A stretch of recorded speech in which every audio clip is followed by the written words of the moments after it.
Huyu mzee sasa amebaki bila chochote. Bila chochote kwa sababu huyo kijana ndio alikuwa anategemewa upande ya Marigat. Na ndio hiyo wamewawa.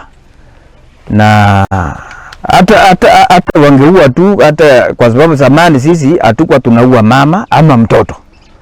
Lakini wameua mtoto mmoja amebaki ambaye ni ako hapo nyuma yangu. Ndio amebaki. Waliwa watu inde kwa hii family. Hiyo kijana na bibi yake na mtoto yake na kijana ya ndugu yetu tena aliwawa jana jioni upande ya Yatia. So unaona kwa hii family tuko na hata mimi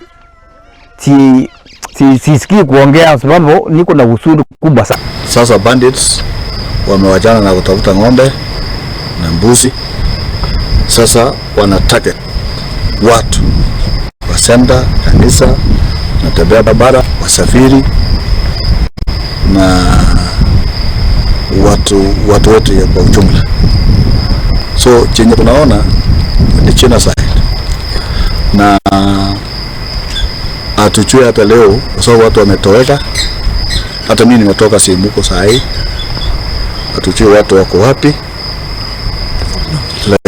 Na kuna mtoto alipotea, sio alipatikana, mtoto mdogo, sababu hata mama yake alikufa na yule mtoto mwingine mkubwa wake aliwawa na baba, mtoto mdogo akapotea, hatujui anapatikana wapi.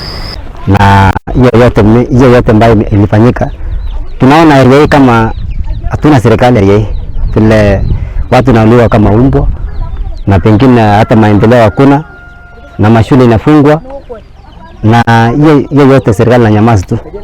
So mimi naomba serikali kama kuna nguvu yoyote ambayo ataitumia kwa area hii akuchanyang'anya hawa bunduki afanye operation area hii.